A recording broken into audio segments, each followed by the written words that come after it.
కంటి కింద నల్ల మచ్చలతోటి బాధపడుతున్నారా? కంటి కింద నల్ల మచ్చలు ఉన్నప్పుడు మనకి ఎటువంటి ట్రీట్మెంట్ చేసుకున్నా కానీ, ఎటువంటి క్రీమ్స్ వాడుతున్నా కానీ, ఆన్‌లైన్‌లో మనం ఆర్డర్ పెట్టుకొని సీరమ్స్ తీసుకొని వాడుతున్నా కానీ, మనకి రిజల్ట్స్ రావట్లేదు అనంటే, మనకసలు ఎటువంటి ప్రాబ్లమ్ ఉంది అనేది మనం తెలుసుకోవాలండి. ఫస్ట్ మనకి పిగ్మెంటేషన్ ఉందా? లేదా వాస్కులర్ అంటే వెసల్స్ టైప్ ఉందా?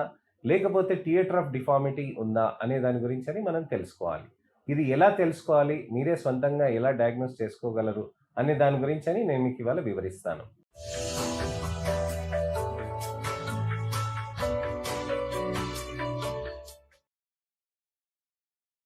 నేను మీ doctor Raj Kirat. Celesti skin laser and hair clinic, Jubilee Hills, LB Nagar, Kokapet మరియు సన్ సిటీలో chief and founder dermatologist and senior hair transplant సర్జన్‌గా ప్రాక్టీస్ చేస్తున్నానండి. చాలా మందికి కంటి చుట్టూరా నలుపొస్తుందండి. నలుపొచ్చినప్పుడు మనకి ఎటువంటి ప్రాబ్లమ్స్ ఉన్నాయని ఆలోచిస్తూ ఉంటారు.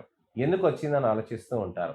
అక్కడ మనం గమనించాల్సింది ఏంటనంటే, మనకి నలుపనేది నిద్ర లేకుండా వస్తుందా చూసుకోవాలండి. ఒక 2, 3 రోజులు ప్రతిరోజు రాత్రికి మనకి 9 గంటలకల్లా మీరు పడుకొని, ఒక 8 గంటలు మీరు పడుకుంటున్నారనంటే, ఆ నలుపు తగ్గలేదనంటే, అది నిద్ర సమస్యతోటి సంబంధం లేదు. మనకి ఒకవేళ నిద్ర మంచిగా పోయినాక కూడా మనకి నలుపు వచ్చింది అనంటే, అక్కడ ఉంది అనంటే, థైరాయిడ్ అనేది మనం చెక్ చేసుకోవాల్సిన అవసరం ఉంటుందండి. అలానే రక్త బలహీనత అనీమియా అనేది కూడా మనం చెక్ చేసుకోవాల్సిన అవసరం ఉంటుంది.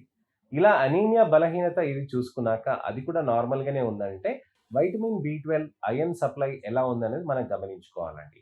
ఇలాంటివి కూడా మనకి నార్మల్‌గా ఉన్నాయనంటే, మనం అద్దం ముంగట నిలబడి, మనం కంటి దగ్గర చిన్న టెస్ట్‌లనేటివి మనం చేసుకోవాలనమాట. సింపుల్‌గా ఏం చేయాలి? మనకి 2 ఏళ్లతోటి మన చర్మాన్ని ఇక్కడ ఈ భాగంని మనం పుల్ చేయాలండి. అలానే ఈ భాగంని కూడా మనం ఇలా పుల్ చేయాలనమాట. మనం అద్దం ముంగట నిలబడి ఇక్కడ చర్మంని ఇలా పుల్ చేస్తే, మన చర్మంలో అక్కడ ఒకవేళ బ్లడ్ వెసల్స్ ఏమైనా ఉంటే గనక, ఆకుపచ్చ రంగులో కానీ, నీలం రంగులో కానీ కనిపిస్తే గనక, మనకక్కడ బ్లడ్ వెసల్స్ తోటి నల్లగా కనిపిస్తుందనేది మనం అర్థం చేసుకోవాలి. అలానే మనకి అలా స్ట్రెచ్ చేసినాక మనకి పిగ్మెంటేషన్ తగ్గిందనుకోండి, అక్కడ మనకి పిగ్మెంటేషన్ అనేది ఎక్కువగా కనిపిస్తున్నట్టుగా మనం చూసుకోవాలనమాట. అంటే అక్కడ నలుపు మనకి ఇక్కడ చర్మం ఇక్కడ ఉన్నది. ఇలా స్ట్రెచ్ చేసినప్పుడు ఆ నల్ల చర్మం ఇక్కడ మనకి జరిగింది. కానీ నలుపు అలానే ఉంది అనంటే మాత్రం మీరు అక్కడ పిగ్మెంటేషన్ ఉందని అర్థం చేసుకోవాలి. అదే మనం ఒక సింపుల్‌గా ఒక సెల్ ఫోన్‌లో టార్చ్ లైట్ తీసుకొని, మనము మూతి కింద ఇక్కడికి ఈ భాగంలో పెట్టుకోవచ్చనమాట మెడ దగ్గర. మెడ దగ్గర భాగంలో మనం టార్చ్ లైట్ పెట్టి మనం ఇలా చూసుకోవాలి. పైకి పెట్టి చూసుకోవాలి. అప్పుడు ఇక్కడ షాడో అనేది ఎఫెక్ట్‌గా కనిపించటం కానీ, అదే టార్చ్ లైట్ మళ్ళీ మనం తలపైన పెట్టి, మనం అక్కడ మిర్రర్‌కి ఎదురుగా చూసి, అక్కడ మనం చూసుకుంటే, అక్కడ మనకి నలుపనేది ఎక్కువగా కనిపిస్తుంది అనంటే, షాడో ఎఫెక్ట్ ఎక్కువగా ఉంది అని అనుకుంటే గనక, అది థియేటర్ ఆఫ్ డిఫార్మిటీ అనేది మనం తెలుసుకోవాలనమాట. అంటే మనకి నలుపు ఉండటం అనే దానికి మనకి బ్లడ్ వెసల్స్, చర్మంలో నలుపు, అక్కడ మనకి ఫ్యాట్ లేకుండా ఉండటం అనేది కూడా కారణాలుంటాయన్నమాట. సో, ఈ విధంగా మీరు డయాగ్నోస్ అనేది చేసుకోవచ్చండి. అయితే మీకు ఇంకా కన్‌ఫ్యూజన్ ఉందనంటే తప్పకుండా మీరు మా దగ్గరికొస్తే దానికి తగ్గట్టుగా మేము చూసి దానికి డయాగ్నోస్ మేము చేయగలుగుతామండి. సో, ఇప్పుడు మనం కారణం తెలుసుకున్నాక పిగ్మెంటేషన్ ప్రాబ్లమ్ ఉంది, లేదా వాస్కులర్ అంటే బ్లడ్ వెసల్స్ ఉన్నాయి, లేక మనకి చర్మంలో అక్కడ కింద చర్మ భాగంలో కింద సూప్ అనేది ఉంటుందనమాట. సబ్ ఆర్బిక్యులారిస్ ఆక్యులై ఫ్యాట్ ప్యాడ్ అని. ఈ ఫ్యాట్ ప్యాడ్ గనక లేకుండా ఉంటే గనక థియేటర్ ఆఫ్ డిఫార్మిటీ అనేది వస్తూ ఉంటుంది. ఎందుకొస్తాయి ఇవన్నీ అనే దాని గురించి నేను మీకు చెప్పానండి. థైరాయిడ్, అనీమియా దీని గురించని నలుపు రావచ్చు. కానీ మనకి సూప్ డెఫిషియన్సీస్ అనేది ఎందుకుంటుంది? జెనెటిక్ రీజన్ తోటి ఉంటుందండి. ప్రెగ్నెన్సీ, డెలివరీ తర్వాత తగ్గిపోతూ ఉంటుందండి. మగవాళ్ళలో స్ట్రెస్ కానీ, విపరీతమైన అల్ట్రావైలెట్ రేడియేషన్ తగలటం తోటి కూడా అవి కరిగిపోతూ ఉంటాయి. వెయిట్ లాస్ అవ్వటం తోటి కూడా అవి కరిగిపోతూ ఉంటాయి. ఇవి ఏంటి అసలకి? సూప్ ఫ్యాట్ ప్యాడ్స్ అంటే ఏంటి అని అడుగుతారనమాట. అంతకంటే ముందు మనం తెలుసుకోవాల్సింది ఏంటనంటే, ఎవరికైనా కానీ ఇది ఒకటే రకంగా మనకి ఉండదండి పిగ్మెంటేషన్. అంటే మనకి నలుపనేది కేవలం పిగ్మెంటేషన్ తోటి నలుపుతోటేనా? లేకపోతే బ్లడ్ వెసల్స్ తోటేనా? లేకపోతే మనకి సూఫ్ డెఫిషియన్సీ తోటేనా అని అనుకుంటాం. ఒక్కొక్కసారి చాలా మటుకు ఇన్‌ఫాక్ట్ చెప్పాలి అనంటే 2 కలిపి ఉంటాయన్నమాట. అంటే పిగ్మెంటేషన్ ఉంటుందండి. అలానే సూప్ డెఫిషియన్సీ కూడా ఉంటుంది. పిగ్మెంటేషన్ ఉంటుంది. అలానే బ్లడ్ వెసల్స్ కూడా ఉంటాయన్నమాట. అలానే బ్లడ్ వెసల్స్ ఉంటాయి. థియేటర్ ఆఫ్ డిఫార్మిటీ కూడా ఉంటుందన్నమాట. సో, ఇన్ని రకాలైన ప్రాబ్లమ్స్ కాంబినేషన్స్ అనేటివి ఉంటాయన్నమాట. సో, దాన్ని సరిగ్గా డయాగ్నోస్ చేసుకొని దానికి తగ్గట్టుగా ట్రీట్మెంట్ చేసుకోవాలి. సార్ నేను ఇన్ని రోజుల నుంచి నేను క్రీమ్స్ పెడుతున్నాను సార్, సీరమ్స్ పెడుతున్నాను సార్, గ్లూటథైన్, వైటమిన్ సి తీసుకుంటున్నాను సార్. కానీ రెక్టిఫై కావట్లేదు అని చాలామంది బాధపడుతూ ఉంటారు.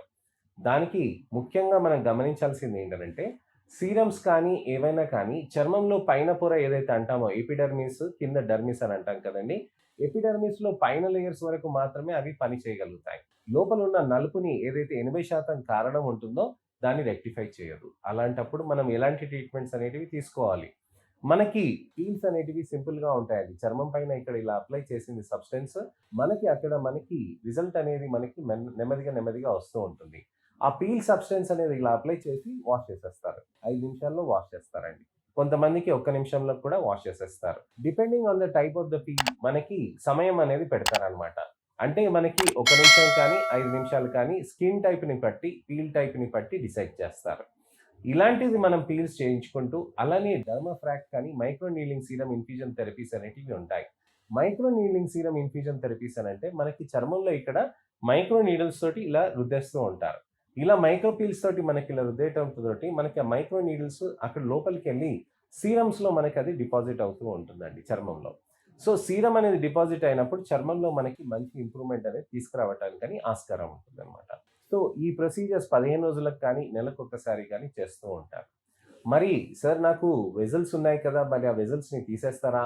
లేకపోతే సూఫ్ ఉంది గదా! ఆ ప్రాబ్లమ్‌ని ఎలా రెక్టిఫై చేస్తారు అని అడుగుతూ ఉంటారు చాలామంది. మనం ఇక్కడ గమనించాల్సింది ఏంటనంటే, మనకిక్కడ సూప్ డెఫిషియన్సీ ఉన్నప్పుడు, మనకిక్కడ హాలోనెస్ అనేది ఉన్నప్పుడు, థియేటర్ ఆఫ్ డిఫార్మిటీ అనేది ఉన్నప్పుడు, మనం అక్కడ హైల్యూరానిక్ యాసిడ్ ఇచ్చేసి అక్కడ వాల్యూమైజేషన్ అనేది మనం చేస్తామనమాట. వాల్యూమైజేషన్ అనేది ఎలా చేస్తాం? మనకక్కడ చర్మంలో అక్కడ మనకి మంచిగా హైల్యూరానిక్ యాసిడ్ నింపేసి, అక్కడ మనకి దానికి సపోర్ట్ అనేది చేస్తామనమాట. ఇది చేయటంతోటి మనకి చాలా మంచి రిజల్ట్స్ అనేటివి ఉంటాయండి. మనకి చాలా ఇంపార్టెంట్‌గా తెలుసుకోవాల్సింది ఏంటంటే, ఫిల్లర్స్ అనేటివి చాలా సేఫ్‌గా ఉంటాయి. కాన్యులాస్ తోటి మనం చేయటంతోటి చాలా సేఫ్‌గా ఉంటాయి. సార్ కంటికి దగ్గర గదా! కంటి కింద గదా! మనకి కంటికేమైనా ప్రాబ్లమ్ అవుతుందేమో అని అంటారు. సింపుల్‌గా ఒక ఏలు తీసుకోండి. ఆ ఏలు తీసుకొని మన చర్మానికి ఇక్కడ ఈ భాగంలో నెమ్మదిగా లోపలికి ఇలా పెట్టండి. మీరు గమనిస్తే కంటి గుడ్డుకి అలానే ఈ ఎముకకి మధ్యలో చాలా స్పేస్ ఉంటుంది. ఈ కంటి గుడ్డుకి, ఎముకకి మధ్యలో స్పేస్ ఉన్నది ఏమవుతుందనంటే, అక్కడ మనకి హాలోనెస్ అనేది ఉంటుందనమాట. అక్కడ ఆ స్పేస్ దాకా మనం అసలు దాటి ఎళ్ళాల్సిన అవసరం లేదు. మనం హైల్యూరానిక్ యాసిడ్ అక్కడ పెట్టేటప్పుడు. మనకి సింపుల్‌గా ఈ ఎముక దగ్గర ఈ భాగంలోనే మనకిక్కడ పెట్టేస్తారు. అక్కడ పెట్టేయటంతోటి అక్కడ మంచిగా సెటిల్ అవుతుందనమాట. ఈ ఏవైతే హైల్యూరానిక్ యాసిడ్ ఏవైతే ఏస్తామో, ఈ హైల్యూరానిక్ యాసిడ్ అనేది నెమ్మదిగా వాటర్‌ని అబ్జార్బ్ చేసుకుంటుందండి. చేసిన ఫస్ట్ డే మనకి ఏది చేసినట్టుగా కనిపించినా, రెండో రోజుకి అది బాగా తగ్గిపోతూ ఉంటుంది. ఇదేంటి నాకసలు ఏం చేసినట్టే లేదు కదా! చాలామందికి కొన్ని ఇర్రెగ్యులారిటీస్ అనేటివి కనిపిస్తూ ఉంటాయి. హాలోనెస్ ఉంది కదా! అని అంటారనమాట. రెండో రోజు, మూడో రోజు బాగా తగ్గిపోతుంది రిజల్ట్. కానీ ఐదో రోజు, ఆరో రోజు, ఏడో రోజు నుంచి బాగా వాటర్ అంతా అబ్జార్బ్ చేసుకొని మంచిగా స్వెలప్ అయ్యి అక్కడ చర్మంలో మంచిగా నీట్‌గా సెటిల్ అవుతుందనమాట. అక్కడ సెటిల్ అవ్వటంతోటి చర్మంలో మనకి మంచి రిజల్ట్ అనేది ఉంటుందనమాట. సో, ఇక్కడ మనం గమనించాల్సింది ఏంటనంటే, చర్మంలో మనకి మంచి రిజల్ట్స్ రావాలి అనంటే, మనం అన్ని రకాలైన ట్రీట్మెంట్స్ అనేటివి చేయాల్సిన అవసరం ఉంటుందనమాట. ఈ ఇవి ఫిల్లర్స్ ఏవైతే ఉంటాయో, ఈ హైల్యూరానిక్ యాసిడ్ అనేటివి, ఇవి 6 నెలల వరకు ఉంటాయండి. అలానే మనకి గట్టిగా చేసిన ఇక్కడ ట్రీట్మెంట్స్ అనేటివి మనకి 2 సంవత్సరాల వరకు కూడా ఉంటాయి. సో, ఇలా మనం జాగ్రత్తగా ట్రీట్మెంట్‌ని మళ్ళీ రిపీట్ చేసుకొని మనం జాగ్రత్తగా చేసుకోవచ్చండి. సో, ఒక్కసారి చేస్తే మళ్ళీ చేయాలా అని అడుగుతూ ఉంటారు. ఎందుకనంటే ఇవి న్యాచురల్లీ అకరింగ్ మన చర్మంలో ఉన్న హైల్యూరానిక్ యాసిడే సిమిలర్‌గా అలా రిస్టోర్ చేస్తారనమాట. అవి న్యాచురల్లీ అకరింగ్ సబ్స్టెన్స్ కాబట్టే అరిగిపోతుంది. అదే మనం ఫ్యాట్ ఫిల్లింగ్ చేసామనుకోండి, కొవ్వు లేయర్ నుంచి ఇక్కడి నుంచి తీసి పొట్ట దగ్గర నుంచి తీసి ఇక్కడ ఏసామనుకోండి, 2 సంవత్సరాల దాకా ఉంటుందనమాట. కానీ ఆ ఉబటం అనేది ఒక 2 వారాల వరకు ఉంటుందనమాట. సో, అందుకోసమే ఫిల్లర్స్ అనేటివి చాలా సేఫ్‌గా ఉంటాయి. మనకి ఎప్పుడు కావాలంటే అప్పుడు చేయించుకోవచ్చు. ఎప్పుడు కావాలంటే అప్పుడు అది కరగదీయొచ్చనమాట. అందుకోసమనే ఫిల్లర్స్ అనేటివి ఎక్కువగా చేస్తూ ఉంటారు. సో, ఫిల్లర్స్‌లో మనకి అనేక రకమైన ట్రీట్మెంట్స్ అనేటివి చేస్తూ ఉంటాం. ఇలా చేయటానికని మనకి మంచి రిజల్ట్ సాధ్యం చేయటానికని తప్పకుండా మీరు మా దగ్గరకొస్తే దానికి తగ్గట్టుగా నేను మీకు డయాగ్నోస్ చేసి, దానితో పాటు అసలైన ట్రీట్మెంట్ ఆప్షన్స్ ఏముంటాయి అనే దాని గురించి నేను వివరిస్తాను. ఇంకేమైనా సందేహాలు కానీ, అపోహలు కానీ, ప్రశ్నలు ఉంటే గనక తప్పకుండా మీరు కామెంట్ సెక్షన్‌లో పెడితే దానికి తగ్గట్టుగా నేను మీకు వీడియో రిప్లై కానీ, టెక్స్ట్ రిప్లై కానీ చేస్తాను. నెక్స్ట్ ఇన్ఫర్మేషనల్ అవేర్‌నెస్ వీడియోతోటి మళ్ళీ నేను మీ ముందుకు రావాలంటే నా ఛానెల్‌ని సబ్స్క్రైబ్ చేసుకొని నోటిఫికేషన్ బటన్ నొక్కండి. అలానే నా వీడియోస్‌ని దయచేసి అందరికీ షేర్ చేయండి. మీ మిత్రులకు కానీ, శ్రేయోభిలాషులకు కానీ, చుట్టాలకి కానీ, మీకు తెలిసిన వాళ్ళకి కానీ, ఎవరికైనా సరే వాళ్ళకందరికీ షేర్ చేయండి. ఎవరికైనా గానీ కంటి కింద నలుపుతోటి బాధపడుతున్నారు, మంచి ట్రీట్మెంట్లు లేవని అనుకోని అపోహపడి ట్రీట్మెంట్ తీసుకోవట్లేదు. అలానే ట్రీట్మెంట్ ఉంది కానీ నాకు భయం అసలకి సేఫ్ ఉంటదో లేదో అని చాలా అనుమానాలతోటి జంకుతున్న వాళ్ళకి ఈ వీడియోని షేర్ చేసి ఫస్ట్ నుంచి లాస్ట్ దాకా చూడమని చెప్పండి. మంచి ఇన్ఫర్మేషన్ తీసుకొని ట్రీట్మెంట్స్‌ని ధైర్యంగా తీసుకునేటట్టుగా ప్రయత్నం చేద్దామండి. నా ఈ అవేర్‌నెస్ క్యాంపెయిన్‌లో మీరు కూడా పాలు పంచుకుంటారని ఆశిస్తున్నాను.